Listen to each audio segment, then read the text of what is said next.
Hello again and welcome back to our course on Access 2013 Advanced. In this section we're going to start by looking at the help that's available on Access VBA in general. Now it is not available from the normal route for help for Access using the little question mark icon up in the top corner. VBA help is available either generally through an internet browser, or you can get to the VBA help more specifically through the VBA editor. Let's go into the VBA editor. You don't have to go to it via, say, design view for one of the forms. You can go into database tools and then just click on the Visual Basic button in the macro group, and if you click on help, one of the options there is Microsoft Visual Basic for Applications Help, or F1. And at the time of recording this course, that takes you into the Microsoft Developer Network at the Access 2013 point. And within that, apart from a What's New for Access 2013 developers, which may be very interesting for those of you who've done Access development with earlier versions, there's an Access 2013 developer reference. And from this point onwards, you actually have several options to find the information that you need. I'm just going to look at one or two very specific examples here. There is so much in this developer network information, and particularly about Access, there is so much information that I couldn't really go through all of it here in a short period of time. But let's take an example. We just looked at close in the previous section for closing a form. Let's suppose that I want to find out about close form. If I type close form in the search box at the top here and say close form Visual Basic, one of the options that comes out is the close method, Access 2007 developer reference. Now, a lot of the developer reference information is not always updated if it's the same from version to version. You've got to be a little bit careful about that. But let's look at the Access 2007 one. And indeed you can see do command.close method, and let's just look down at method expression.close object type. Yeah, that's what we had before, an object type. Then we had a variant which was a string expression. That's the valid name of an object. In the case that we used in the last section, that was the valid name of the form we wanted to close. And then a @close save constant that specifies whether or not to save changes to the object. So that basically gives us what's called the syntax of that close, and then we've got an ACK object type. Let me just click on that. That gives us not only a list of all the options we could have chosen at the beginning there, but the numeric value of each of them. And you can use the numeric values instead of the constants if you have a reason to. And then the ACK close save again gives us those options that we saw prompted for. There's the ACK save no, the ACK save prompt, and the ACK save yes. So that's a much more detailed explanation of that. So that tells us more about the syntax, etc. for the close method in Access 2013. But what does the close event actually involve? So let me just start typing search term. Instead of this time going for the close method, let's try close events. Let's see what happens in a close event.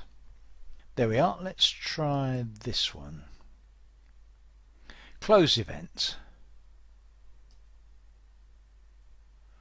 Now this was actually quite an old link here, but it explains the close event. To run a macro or event procedure when this event occurs, set the onClose property to the name of the macro or to event procedure. The close event occurs after the unload event, which is triggered after the form is closed before it is removed from the screen. You then see the sequence of events that occurs. When you close a form, the following events occur. You have an unload, then a deactivate, then a close. So provided you can always find the right page, which you usually can with a little bit of searching through the developer reference information, you actually can find the sequence of events that occur, in this case for example, when you close a form. And one of the keys to writing code to react to events in Access is knowing what that sequence of events is. Now, so far in this course we've only really touched on 2 or 3 examples, and of course there are many more that you will find out about as you develop your knowledge and skills of event-driven programming. But I hope from the little that we've looked at so far you're starting to get a good idea of how all that works, and we will be covering 1 or 2 more examples as we go through the balance of the course. So you know now how to check on the sequence of events when certain things happen in an Access database.